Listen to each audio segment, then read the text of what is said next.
That's why we go to church on Sundays, to listen to people of faith. You should be the most powerful people on earth. We have to give you voices back, and I've given you voices back, and that's one of the reasons that we see upticks now, I think, in religion. Is this actually true? Is it actually going to happen? Or is this just a joke? Some skeptics might think there will be no such thing as a Sunday law in the future, but it's looking like the stage is being set.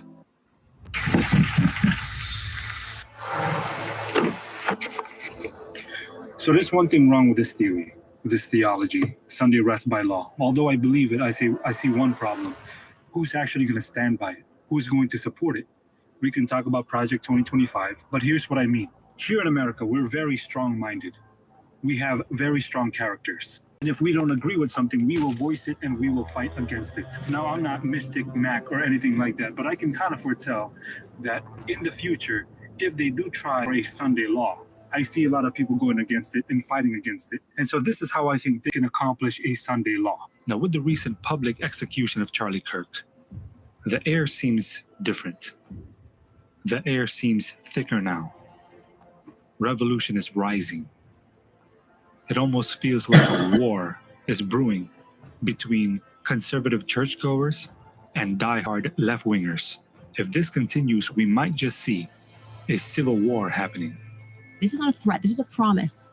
There will be nothing that can stop me. I will release every single text message. I am telling you to back off right now.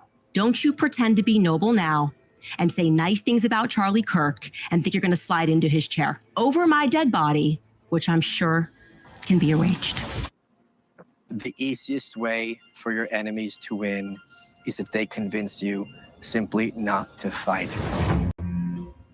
So much of what shapes our world and what we regard as truthful and valuable and what freedom is today is a result of what had happened to the people of Eastern Europe in the 20th century.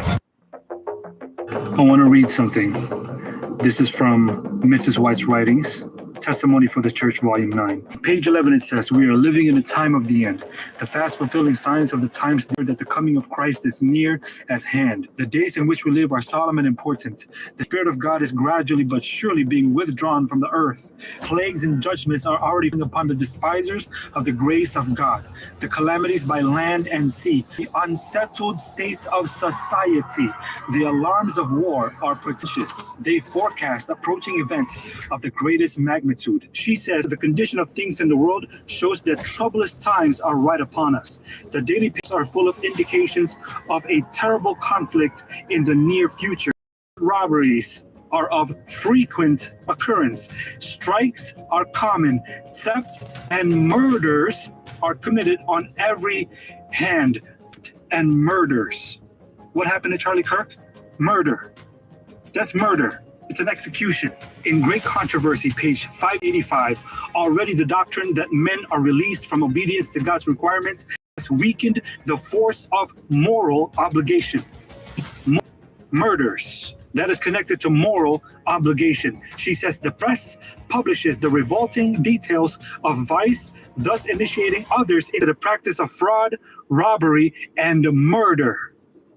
Again, what happened to Charlie Kirk? And then she talks about world leaders and religious leaders. And then she says, yet this very class put forth the claim that the fast spreading corruption is largely attributable to the desecration of the so-called Christian Sabbath, which is Sunday, and that the enforcement of Sunday observance would greatly improve the morals of society. Again, Charlie Kirk was murdered. You can attribute, Mrs. White says, that people are going to attribute these things to the fact that people are not observing Sunday. Do we see the connection? That is enshrined in our rules in our Constitution where it says accepting Sunday. Yeah, we'll make that law. Sabbath blue laws. Blue laws. Blue laws. Blue laws. If this is true, then we have a problem. None of us are ready. None of us are ready for a Sunday law. None of us are ready for the second coming. None of us are ready for persecution. Well, then let's get ready. Country living or leaving the city and going into the country, it's first a matter of faith. Money is not really the issue. Now, you might think I'm crazy. Why would I say money is not the issue? Because you say the property requires money. That is true, it does require money. But the real issue is faith. That's the real matter, it's faith. The currency of heaven, I always say this, that the currency of heaven is not dollars, the currency of heaven is not rands, that's the South African currency. That's not the currency of heaven. The currency of heaven is faith. The matter of country living first and foremost is a matter of faith.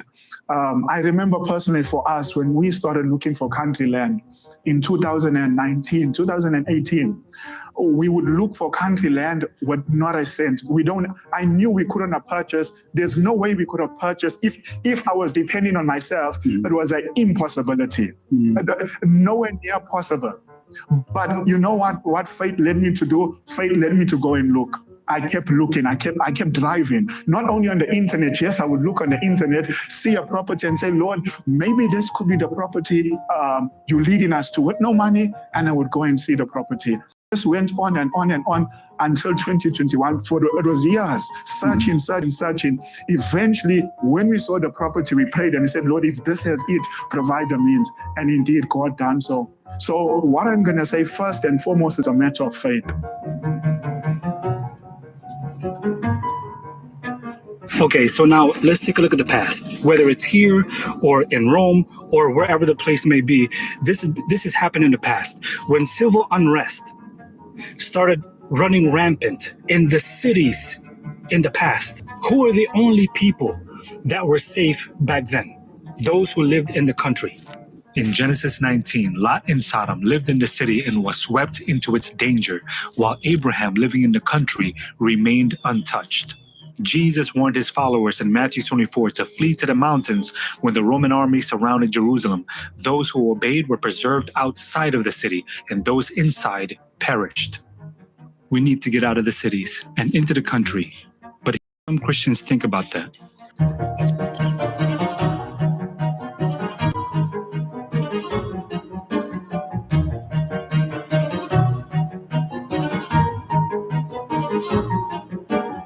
So most Christians think that we as Adventists, we want to run out of the cities and into country because of fear, not because of faith, not because we have faith that God will protect us in the cities. On the contrary, we actually run out of the city because of faith. Faith in the Word of God, that the Word of God says to get out of the cities. Proverbs 22 says that the wise, they foresee evil. These are calamities, civil unrest, natural disasters. They foresee evil and then they they protect themselves. They hide from it. They prepare. The fools, it says, look on and are destroyed. Now we as Adventists, we have faith in the Word of God as it is displayed there in Proverbs 2. This is the Habata E3 ergonomic office chair. I got to test out this office chair, and there are definitely some things that I absolutely love about this chair. In fact, the t-shirt.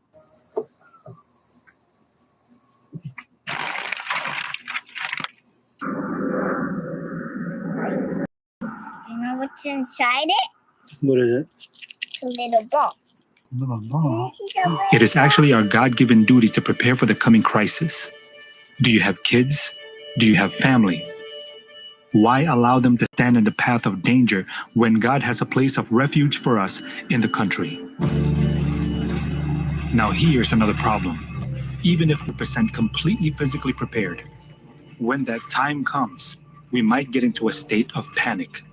And being in that state, physical preparation would not mean a thing.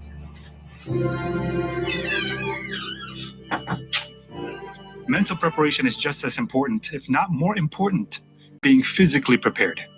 Physical preparation is very important, but if you're not mentally tough and mentally prepared, panic can set in, and all your physical preparation goes out of the window.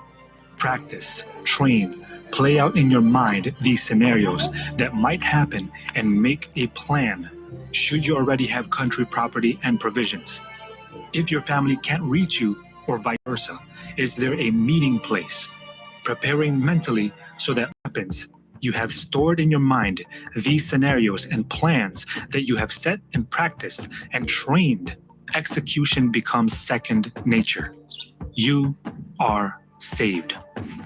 Well, actually, yet. So you can physically prepare. You can be physically prepared, mentally prepared.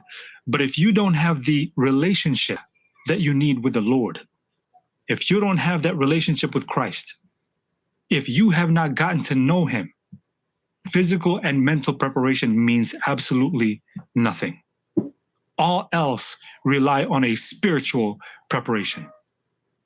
Get to know the Lord on a daily basis, or even better, hour by hour. Get to know the Lord. For more content like this, please like and share, subscribe to our YouTube channel, and support us on Patreon. We want to be able to give away Bibles, hygiene kits for shelters, food baskets for local families, and other monthly giveaways. These are extra things we want to be able to do, but we need your support. So please pray on it.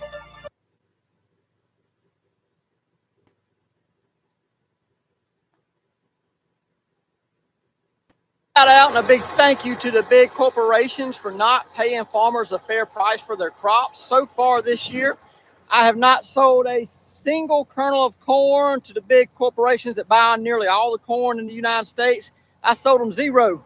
I've sold all of it direct to deer hunters and cattle farmers. I've ground into cornmeal. I've ground into grits. That bin is getting mighty low. I sold zero to you, corporate America. I'm selling it all direct. I'm making a lot more money doing it that way. With my peanuts, they tanked the price of peanuts earlier this year. We normally get about $600 a ton or $500 a ton, somewhere in that range. In the 1980s, we got $750 to $800 a ton. Now the big corporations are paying peanut farmers $380 a ton for peanuts when we were getting $700 in the 1980s. It is slam ridiculous. It is a shame. And something needs to be done about it. What I personally am doing about it, I started selling peanut brittle made from my peanuts right here on this farm. We are within 20 bags of selling out. We've been selling peanut brittle, I think, for 4 days now. We prepared the amount we thought it would take us through the holidays to sell. We sold it in 4 days. We sold peanut brittle all over this entire country. We unlocked international shipping this morning online, and we're selling it worldwide. Peanut brittle from this farm out to folks like you, because corporate America wouldn't give us the price we deserve for our crops, so we just cut them out of the loop. It's no longer, they're no longer getting a piece. It's straight from me to you. That's what we need.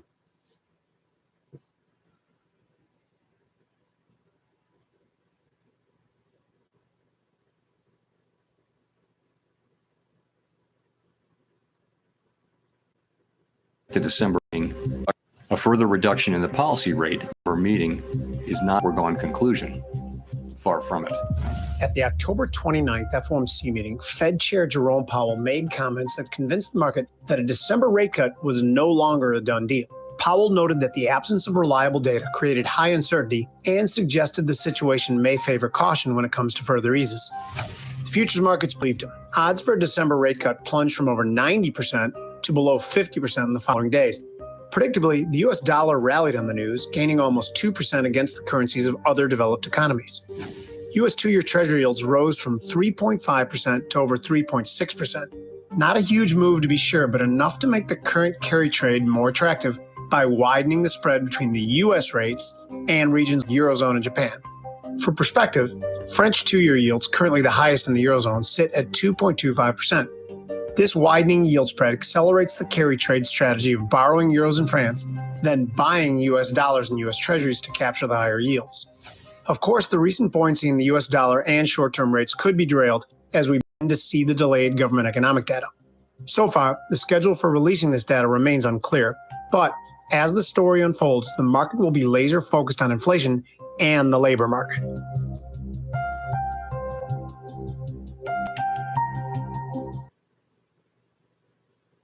Much greater revolution coming. It's here. I see a much greater revolution coming. It's here. It's not coming. It's already here. And all the wondrous technologies that we have, some of them are very frightening.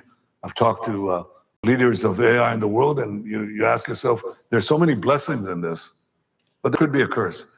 But to challenge it or to channel it into the blessings that Israel can give itself and the world, I think there's another revolution coming. I tend to steer it along with the achievement of a broader peace. These are two enormous tasks that I'd like to take on. And you know, when history is within reach, you don't step aside, you step forward.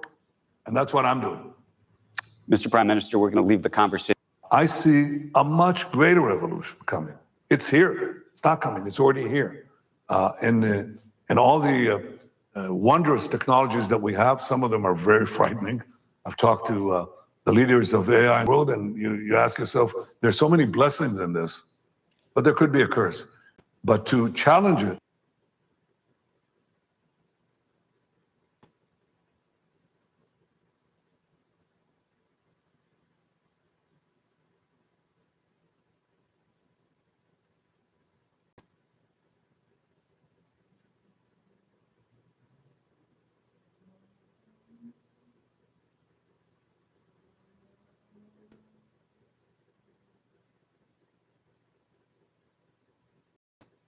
comfortable with simply controlling some province in Iraq or Syria. It's just not. Ultimately, all radical Islamic movements in the world identify the West writ large, but the United States in particular, as the greatest evil on the earth. And every chance they have, the notion that somehow radical Islam would be comfortable with simply controlling some province in Iraq or Syria is just not borne out by history.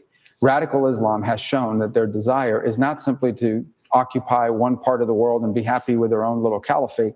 They want to expand. It's revolutionary in its nature. It seeks to expand and control more territories and more people.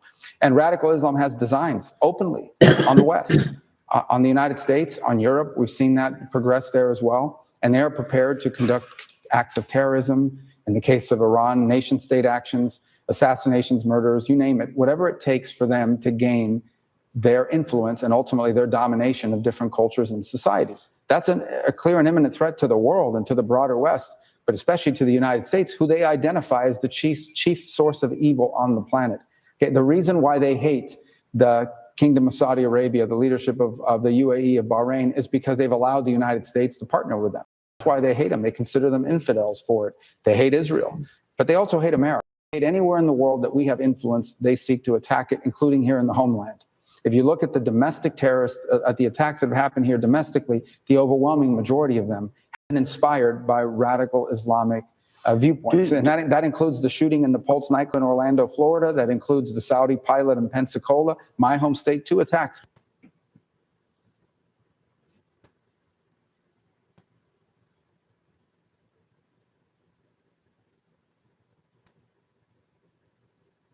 They get their issues.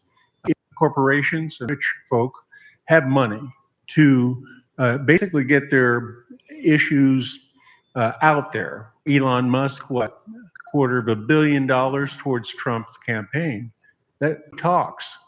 Do you see any hope for limiting the money so that the issues get, for the poor, the middle class, instead of just the rich? Because, healthcare, it's all, it's like the insurance companies, everybody that's a dog in the fight that is making money off of our healthcare insurance at our expense is lobbying Congress to say, we stay the way it is. So 100%. Thank you. So you couldn't make up a worse campaign finance system than the one we have in the United States. You couldn't make one up. It's a Frankenstein. It's out of control Frankenstein. And court decision after court decision have made it worse and have made it worse. When I was first elected, here come people to my office knocking on my door. And what you realize very quickly is that the middle class has no lobbyist. The middle class in America has no big fancy firm coming to knock on your door and demand that things work for them. And that during the campaign. And am I right? You said you helped him, right, during the campaign. And am I right about it? I write about what I did wrong. Yeah. And it's like once you've done that, like you didn't, there like you cease to have become like a journalistic actor, and like you're Well, I lost my engaging with job, right? I was fired. Right. I was fired and I was in hiding and I was afraid. Scared? Were you scared? Yeah. I was Right. terrified. Of Yeah. what? I mean, I write in the book about, I was terrified of the man I did not marry. And I was very worried about people knowing where I was. And I'm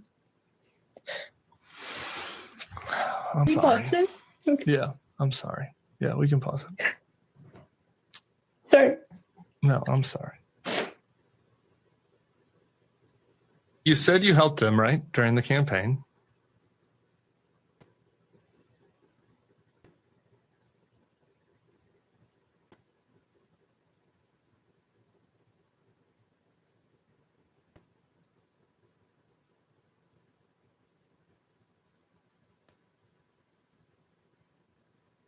Oh, yeah. And it's like once I'm like a journalistic actor, and like you're come like a journal, come like a journal.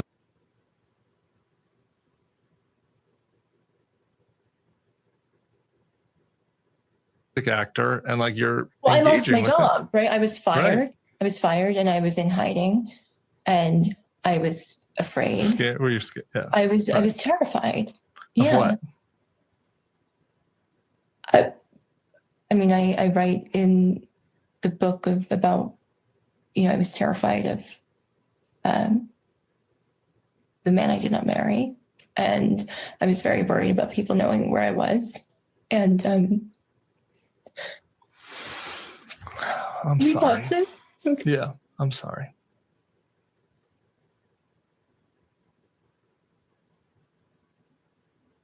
I'm sorry.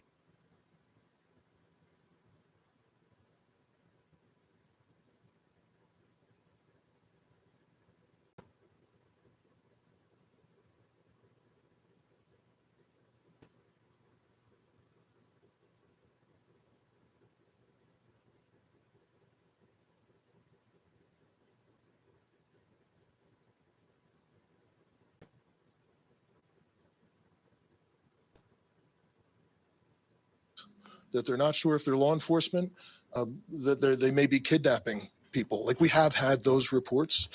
I want to be clear to the community. The community should know that if you see something like that, that is legitimate, that you don't know if someone is law enforcement, you should call 911 and you should provide as much information as forget.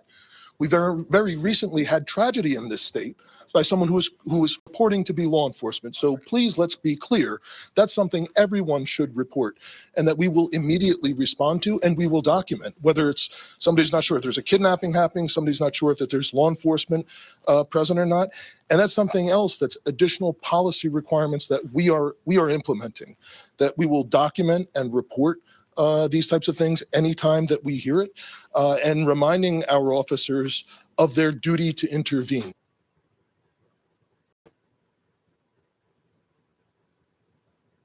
There's this air of everything's ending, right?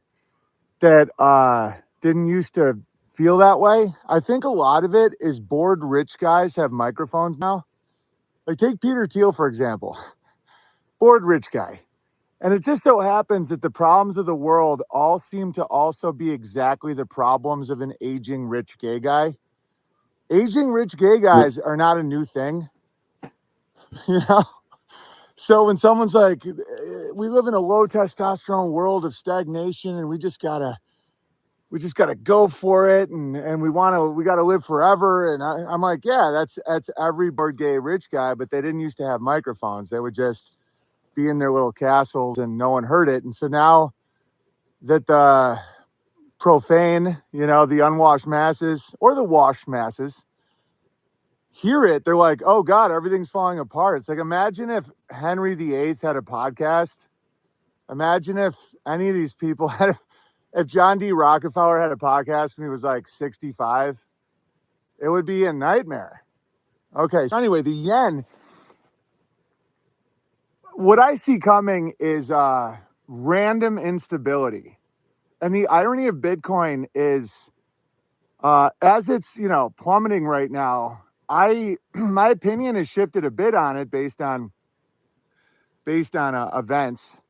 I don't see it going to zero now that it's been institutionalized. So the government has a Bitcoin reserve, and so does BlackRock and Vanguard, which means the losses are now socialized and put into the tax burden and 401ks. So it's not going anywhere. And it may one day go up a ton. I just personally don't like the idea of getting rich off something that doesn't work. The market never lies, boners never lie, and laughter doesn't lie. Okay? I always thought it was funny, like when you get a boner, it's like your intent, you can't be hidden at that point. It's like your intentions are obvious. Your your penis doesn't have that like Machiavellian ability of wearing a mask. It's just like, it's like, that's it. Same with laughter, like involuntary laughter. And trust me, I'm a bit of a master at that. It lets everyone see that you're not actually offended by the thing. That's why the internet has changed comedy a lot, because people can pretend they didn't just laugh. And so same with markets. And people don't use Bitcoin as a currency. That's always been my problem with it. Like when it's same with like Tesla trucks. I live in a very truck centered area. There's one guy with a Tesla truck and it looks so stupid when he gets hay. You can try. I've done commercials for failed companies like, but Sierra Mist was going to compete with Sprite. And I also did a commercial in Acapulco for Miller's response to, was it Bud Lime or something? It was like Lime. People didn't like it. So it stopped. It's like Blockbuster. As soon as people are like, Netflix, Blockbuster's gone. The market doesn't lie, and people don't use Bitcoin. Now, Bitcoin makes people money, but the reason I'm not drawn to that is I never liked George Soros. I'm like, that's parasitic to root for the collapse of English pound for your own enrichment. And a lot of people that claim to hate George Soros are just like mini George Soroses. They're like, oh yeah, as the dollar fails, I'm going to get rich on Bitcoin, even though I don't use it. But anyway, I actually don't think I think that some of the press against Bitcoin right now is to allow people to buy it cheaper. I'm not buying it. I spend all my money on lumber and shit. But that's just my opinion on it. And so the yen situation is, Japan's basically like the ATM of the world, and no one talks about it. Their interest rate has been at like 0.1% decades. And so that creates a lot of stagnant economic situations. But that culture is so disciplined and so by the book, and they work hard, and they're a very noble culture. So they can exist that way. They're not a debt-fueled culture. They're Japanese, but their demographic decline has been intense. And so now what they're facing is they have to raise the interest rate to like 1%. And as they raise it, that would bankrupt. How does this work? That would bankrupt the government. They're faced with either bankrupting the government or destroying the yen, where it's hyperinflation. And historically, governments always go with the government, right? And destroy the money. And this isn't a fear thing, by the way. It's the same with the dollar. It's like the dollar is still like the most stable, useful currency in the world. And people say like, well, how is the dollar better than Bitcoin? I'm like, we use it. I prefer gold and silver, but that's more American. Like if you want to support America and the good, the true, the beautiful, and you don't believe in the dollar, invest in land, skills, tools as a money, gold and silver, because the dollar was originally backed by gold and we used to have silver dollars. And so that's actually more American. Bitcoin is not. It's like this tech utopia fever dream. And sure, you can make a bunch of dollars on it, but so did George Soros. Like that's the whole thing. It's parasitic. It's a parasitic mentality. Something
level of any city over, we have the highest poverty level of any city over 500,000 people in America.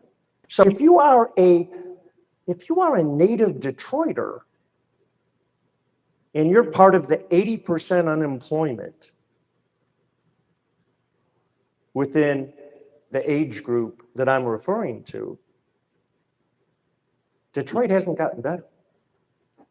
It's still the 6th highest murder rate of any city in America.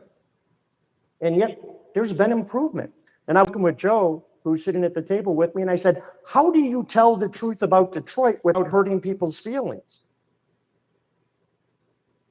We can recognize that it's improved, but doesn't mean that it's where it needs to be. In my lifetime, in your lifetime, Detroit had 3.2 million residents. Today it has 587,000. In my lifetime and yours, Detroit was one of the 3 wealthiest cities in America. Today, we have the highest poverty rate. Those are the facts. They don't feel good. They are real and they are opportunities.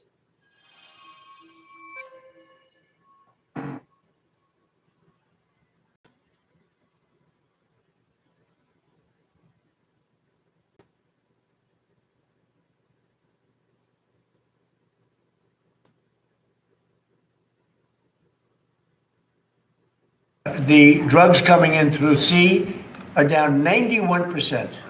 I'm surprised at 9% you went out. I don't know who's doing the 9%, but it's down 91, and we're going to start very soon on land, and I'm sure you're thrilled to hear that. If you look at our numbers, the drugs coming in through sea. Every debt system ends in one of 3 ways. They inflate the money so they can pay off the debt, and that's just an absolute wipeout. Weimar Republic did it, France did it, Rome did it, just a wipeout. Then there's a hard default and political upheaval. Russia did that in 1917. Argentina did it over and over again. War leading to a new monetary order. That's another one. The Napoleonic Wars, the British gold standard, World War II, Bretton Woods, all of that. But there is always a reset, always a new order that is born from the ashes of the old. And here's what makes this moment unprecedented. Rome collapsed by itself. France collapsed alone. Weimar collapsed by itself. Britain declined while America rose. It was always one country coming down and another country coming up. This time, all countries on both sides, the free world and the not so free world, there's no one rising. China is drowning in its local government debt. It's never going to say this, but it's a paper tiger. Europe is fractured and coming apart at the seams. Japan, demographic time bomb. America is politically frozen and insolvent fiscally. So for the very first time in world history, every major civilization has reached its peak of the debt cycle. This time, all at the same moment. No one's coming up. So what does that mean? Well, for the very first time in human history, it means when it arrives, it's not going to be regional. It will be global. It's not going to be slow. It'll be systemic. It'll be everywhere. Now, the hope the history books don't tell, and nobody in the media will tell you this, is with every one of those resets, every collapse, every crisis, it created the conditions for renewal. Rome, its fall, opened the door for a new Christian civilization. France, the revolution there, birthed the modern nation state. Britain's decline cleared the space for America's rise. The devastation of World War II led to expansion of prosperity, the greatest that the world has ever seen. So the next chapter is not written. What happens to us is not written. And whether we rise or fall from what's coming depends not on Washington, not on Wall Street, but on us in our homes and our families and our churches and our communities. The debt cycle is not prophecy. It is a warning. You cannot borrow your way out of moral, fiscal, or spiritual bankruptcy.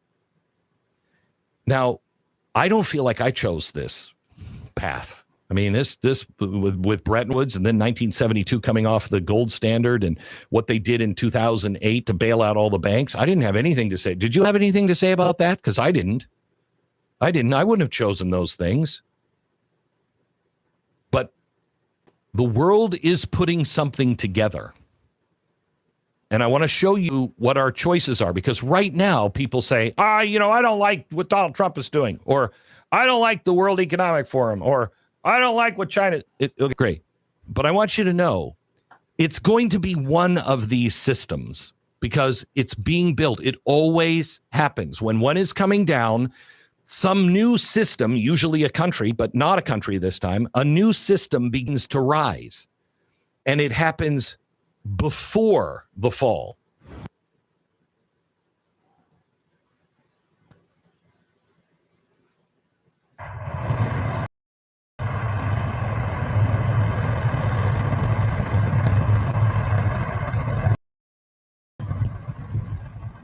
Good engine.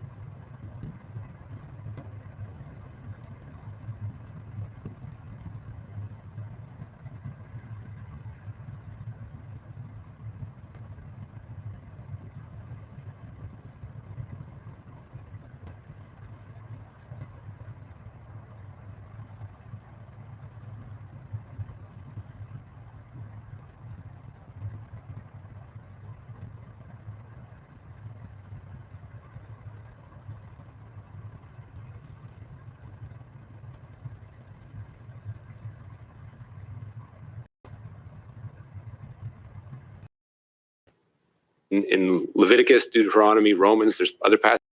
In Leviticus, Deuteronomy, Romans, there's other passages. There's clear hatred towards, for example, homosexuals. I don't understand how the concept of good faith could be invoked if someone were literally invoking a passage from, in this case, the Bible, but there are other religious texts that say the same thing. And somehow say that this is good faith. I mean, clearly there are situations in these texts where these statements are hateful. They should not be used to invoke or be a defense, and there should perhaps be discretion for prosecutors to press charges. I just want to understand what your notion of good faith is in this context, where there are clearly passages in religious texts that are clearly hateful. They will ban reading the Bible in Canada. Yeah, and I warned people, just like you were warning people for years, and I said, listen, you should pay attention to my accent. Clearly, you can tell right away I grew up in hell. Okay, I grew up behind the Iron Curtain under the boots of the same system, a totalitarian regime. So you should pay attention to people that escaped hell, and now they are warning you about, what hell looks like, how it smells, and what is going to happen not just to you. You may not care about yourself, my friends, but what is going to happen to your children and their children. Because it's easy to destroy a republic. It's easy to destroy democracy. It's crazy difficult to rebuild it.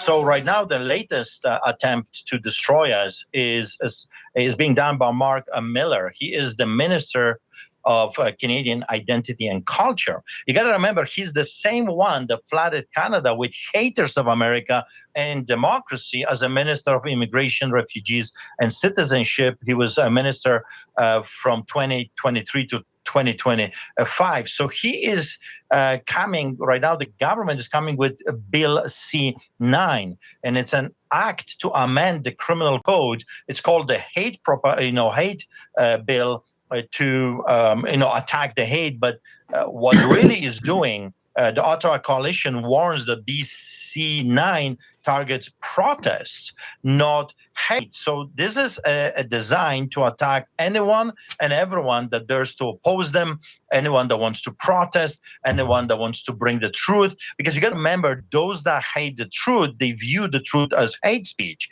And if you don't believe me, look what is happening in Ireland right now. Look what is happening in Australia, New Zealand. Look what is happening in Britain. And play this video. This is a crazy, you will be shocked. Play this video. This is the minister right now.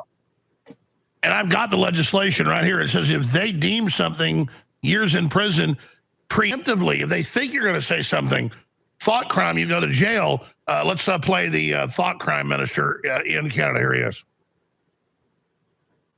Merci. I'll just use the chair's prerogative for 2 seconds to ask a follow-up question. Mr. Ross, it's despicable and it's unlawful. I believe the statements made by Mr. Shakawi were and would be if they were stated again. We don't know why the prosecution chose not to continue with the charges. And perhaps it is to Mr. Tan's point. I just want to dig in a bit about the concept of good faith, Mr. Ross. In Leviticus, Deuteronomy, Romans, there's other passages, there is clear hatred towards, for example, homosexuals. I don't understand how the concept of good faith could be invoked if someone were literally invoking a passage from, in this case, the Bible, but there are other religious texts that say the same thing, and somehow constantly that this is good faith. I mean, clearly there are situations in these texts where these statements are hateful. They should not be used to invoke or be a defense, and there should perhaps be discretion for prosecutors to press charges. I just want to understand what your notion of good faith is in this context where there are clearly passages in religious texts that are clearly hateful. And that's your headline, that they want to ban reading the Bible in Canada. Yeah. And I warned people, just like you were warning people for years. And I said, listen, you should pay attention to my accent. Clearly, you can tell right away, I grew up in hell. Okay, I grew up behind the Iron Curtain under the boots of the same system, a totalitarian regime. So you should pay attention to people that escaped hell, and now they are warning you about, what hell looks like, how it smells, and what is going to happen, not just to you. You may not care about yourself, my friends, but what is going to happen to your children and their children. Because it's easy to destroy a republic. It's easy to destroy democracy. It's crazy difficult to rebuild it. And that's what we're facing right now. If we will not rise up today against those totalitarian regimes, those woke, rogue judges and politicians that obviously hate everything that America stood for, everything that Canada used to be known for, which is a free and democratic society. Why people like me emigrated to North America? For freedom. We didn't come here for money. Europe, when I was living, I escaped from Poland to Greece. That was my El Dorado. We were making tons of money in Greece, but we escaped to Canada because Canada was offering us film. I remember a meeting with the agent in embassy in Athens, and he said, come to Canada. Canada is the freest country on earth. In Canada, no one will ever persecute your faith. And here I am, 360 citations later, over 120 court cases. I'm still in court, and that's why I'm talking to the people. I mean, one man cannot do this. One family cannot survive this. One little church cannot fight those monsters.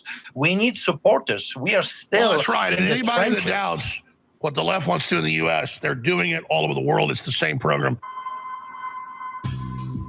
Please remember, I can't battle the globalists without your word of mouth, your prayer, and your support. We make it easy at thealexjonestore.com. We have a massive 12 days of Christmas sale going right now. A huge sale going right now. We will be running a series of limited time sales these sales could end without warning and each product sells out. So make sure you take advantage of it, ladies and gentlemen. Add any supplement, whether it's a $20 one, you name it, any other supplement you want, absolutely free. So you can buy a $25 supplement, get a $45 supplement free. Add any supplement to your cart and get another supplement for free. TheAlexJonesStore.com, TheAlexJonesStore.com.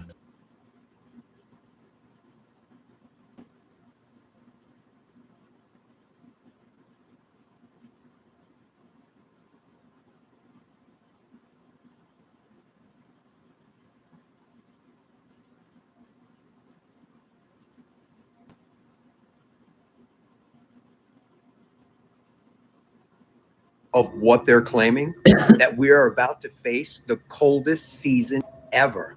The claim is, and it should be taken serious, that there will be a dip in the jet stream that will bring temperatures to the Northeast that'll be so extra cold that they could be catastrophic. This is all take place right before Christmas, and things could be very catastrophic. Just to put this into some type of perspective for you in case you're not paying attention, water will freeze, pipes can freeze, power lines can freeze, trees can freeze and come tumbling down, creating outages. Now, for those of you that live on the Northeast, it's nothing new. Temperatures can drop below zero. It's happened before. But what they're saying is that these temperatures are going to be temperatures that we have not experienced in probably a lifetime in the Northeast. And just to put this into perspective of how dangerous it can get, I'm going to show you some videos from around the country of what this cold has already done. This was a highway in Indiana. Over 50 cars all piled up with included loss of life. And mind you, we haven't even started winter yet. So just think about this. The winter season doesn't kick off until December 21st. And if it's already going to be this bone cold before that, what type of winter do you think we're in for? So just to put this in perspective, this is going to be very, very bad for a lot of people. So start preparing now.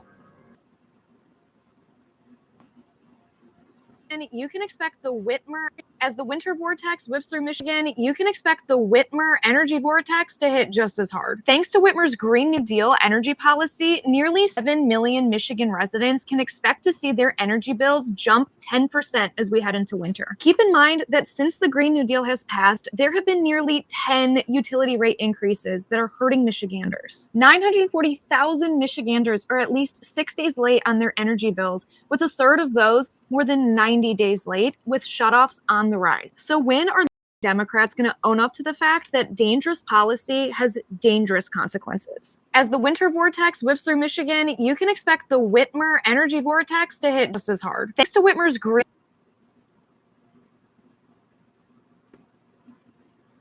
be retiring at 65 years old. No one in the United States should be retiring at 65 years old. Frankly, I think retirement itself is a stupid idea unless you have some sort of health problem.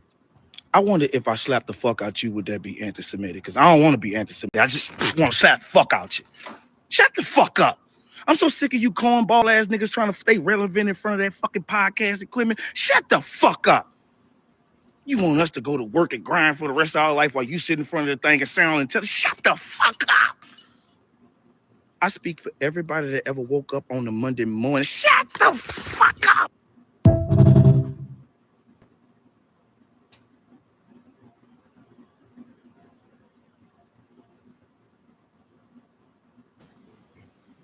Have met people who claimed to be Satanists, who claimed to be. I have met people who claimed to be Satanists, who claimed to be involved with black magic, who claimed that they not only knew about it, but as I said, I've certainly never been involved, and I, all of you, never, never, never. You'll not only lose your mind, you lose your soul. I have met people who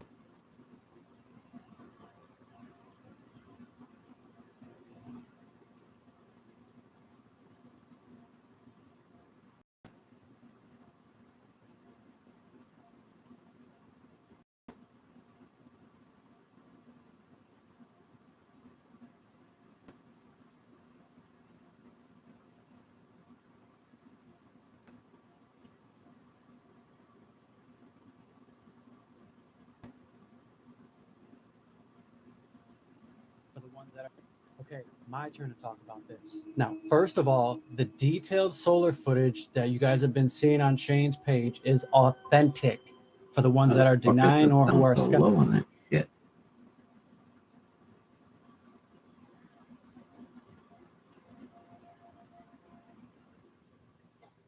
What you doing, bud? What are you doing?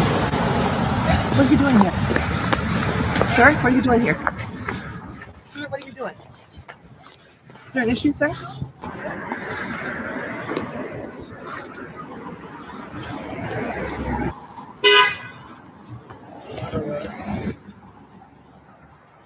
In our community church, we have a gentleman here who's just taking pictures, taking video on the sidewalk. No.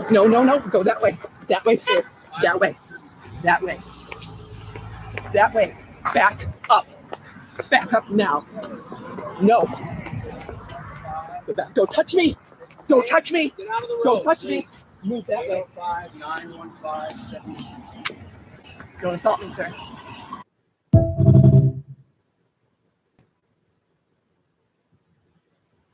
Have to be a little quiet because my children are still asleep, but I also had to, I don't know what the hell this is, but do you understand what's happening when we get a story like the top story in the morning news today about them spotting the galactic magnetic reversal and it's local? Do you understand what it's like? What was that, like a week or two ago? Geodesy breaking down. This isn't like, oh, like we're changing atmospheric chemistry. We're talking about the solid Earth changing known patterns that have stood the test of geologic time. What? We're so close. We're like one more big auroral event away from a whole heck of a lot of people being like, okay, wait a minute. I've been on this planet a while. Not used to seeing this. We're so close. And the scientists are already there. It was about 2 or 3 years ago, I sent you guys the video message from a whole bunch of my friends who need to remain in the shadows because they're the ones with access to information. It's where we get so much of the hints about where to look for stuff. And it's good to be the nexus, but if the network breaks, there is no nexus. You guys might remember I told you that they were saying that they are all getting ready to start dripping this information because they figured out as long as you don't just give away the whole bag in one paper, if you don't try to just tear it all down with one swing, you can let the drops accumulate, and they're accumulating very quickly. And there's about to be a complete shift of, I don't know if the Overton window is the right way to put it, because I think that that's more in terms of like what's politically okay to talk about. But whatever the version of the Overton window is in terms of science and culture and mainstream discussions, even people talking to each other. I don't know if you guys saw the post, but pretty much every AI, when prompted neutrally, will suggest that whatever the Overton window of the rest worldly discourse is, it is moving in this direction, and there's about to be a cliff that it's going to fall off of. Be ready for that.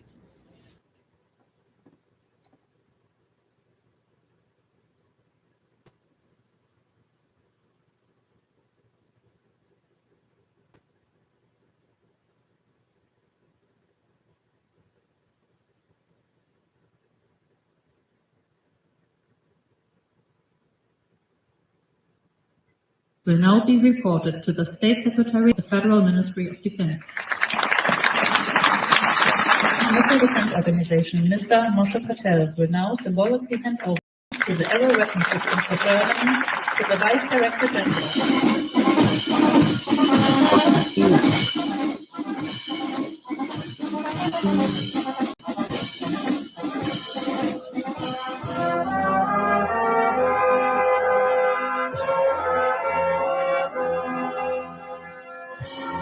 The initial operating capability will now be reported.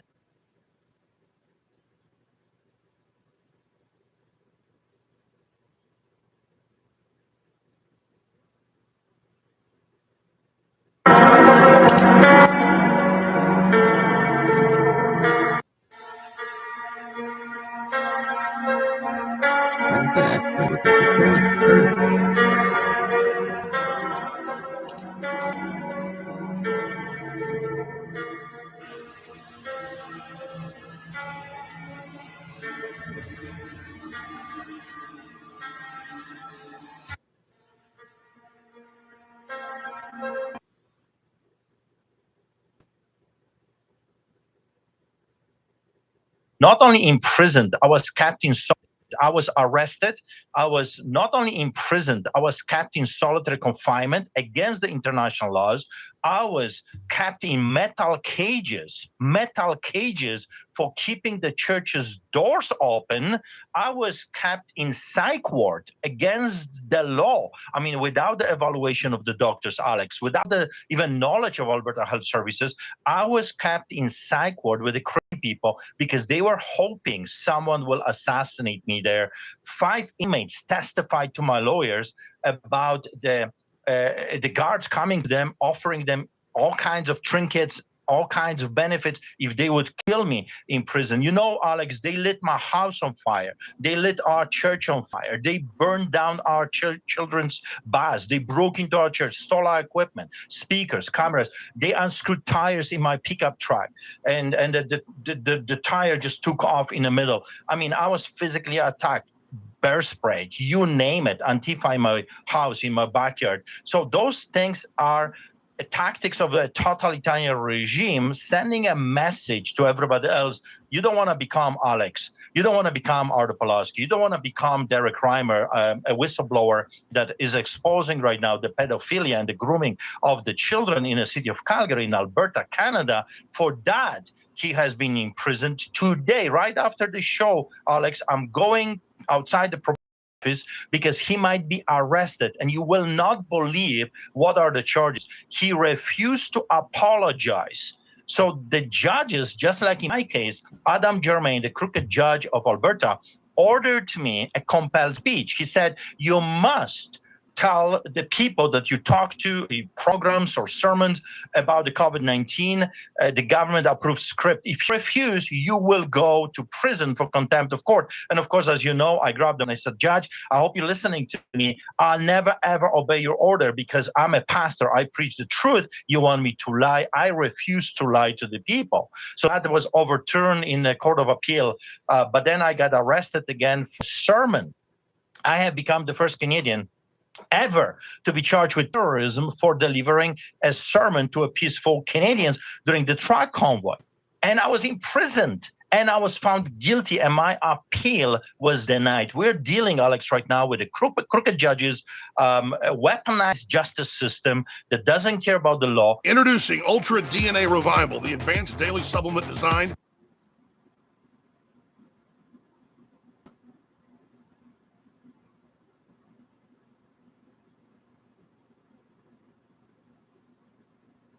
This is how quantum tunneling works as well. How is the electron getting through? Because there's an extra dimension and you're seeing the ripple. And now from the perspective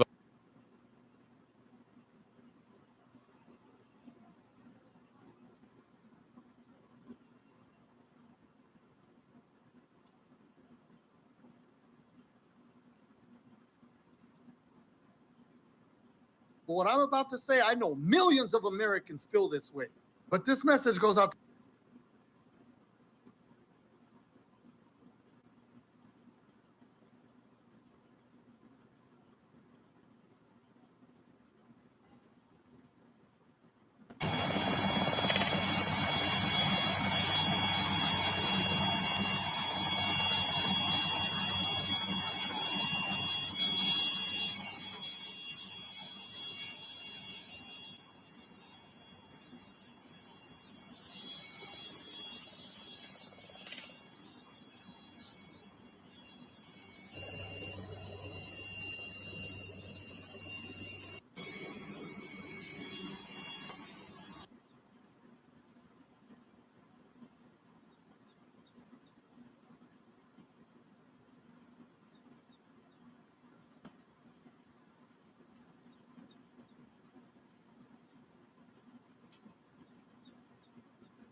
Best way I know how.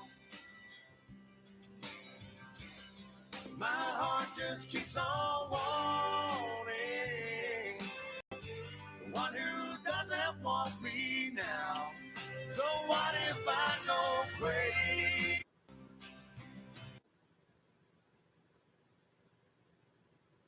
United States and you threaten a nation like Venezuela and its leadership, at some point you are obliged to carry through your threats. What is Trump essentially looking for here? Trump wants unconditional surrender, absolute obedience to his will. How likely do you think that military action will happen? Well, I think it has to happen soon because you can only keep people floating in the Southern Caribbean so long before they finally say that, it's time to pull out. In other words, you've got to make a decision. The nightmare is that if you have large casualties, you also run the risk that everybody will suddenly say, oh, we told you, don't do this. So they've got to suppress the number of people that could actually lose their lives. I'm not sure there is an attainable political military objective that will benefit the United States that we can achieve with military power.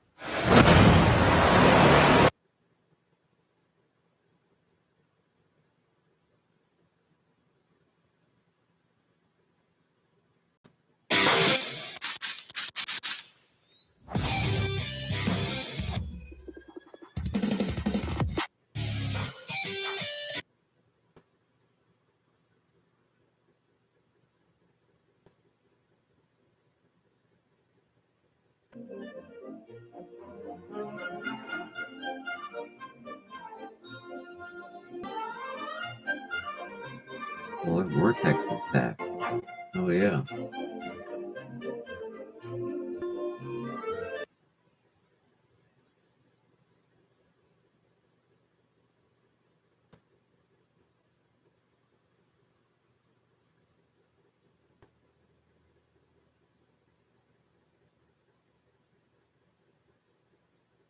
Of what I believe is an imminent false flag attack on American soil and who they're going to blame.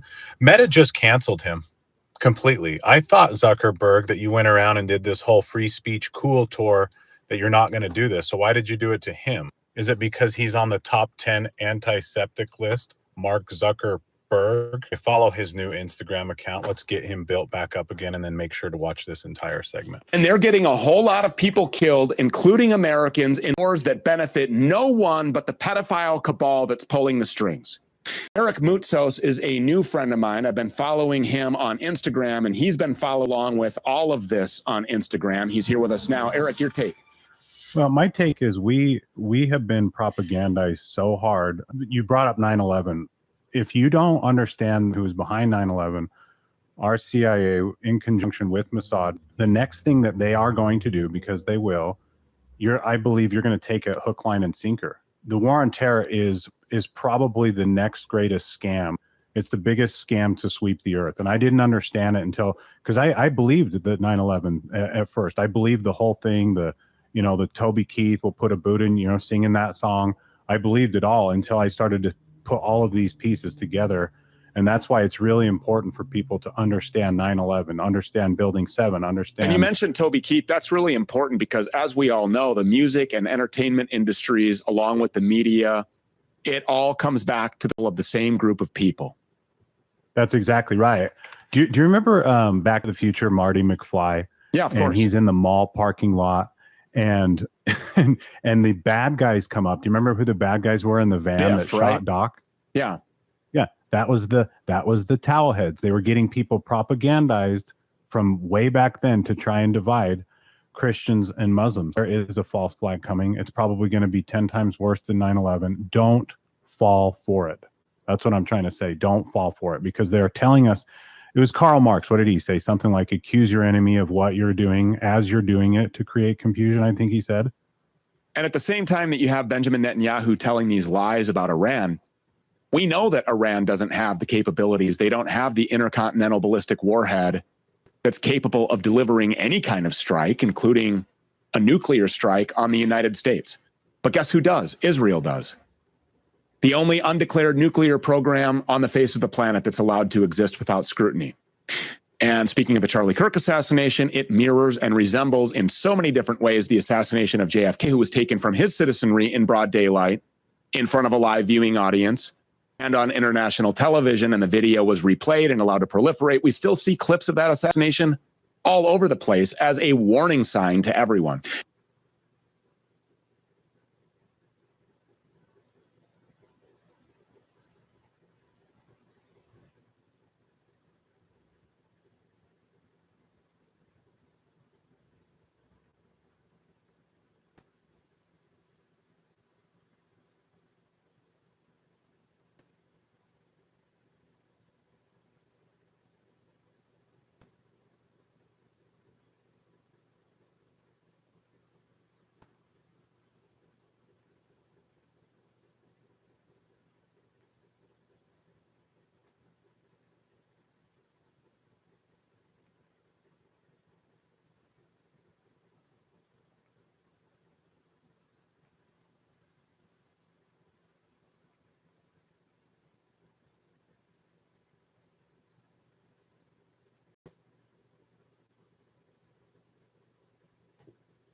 2020 presidential election. Specifically, all three of the liberal justices yesterday, in a rare move within the U.S. Supreme Court, 3 justices recused themselves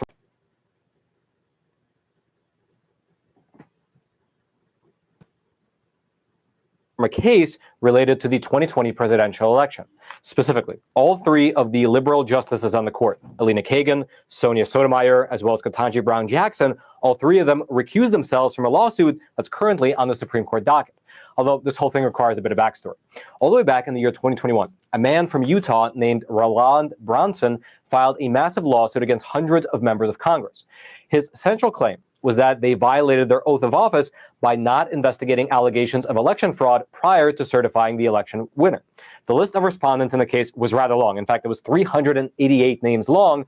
However, because Congresswoman Alma Adams from North Carolina appeared alphabetically first, the case was given the title Brunson versus Adams. Now, obviously, this is a rather unorthodox type of lawsuit where Mr.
Hey, everybody.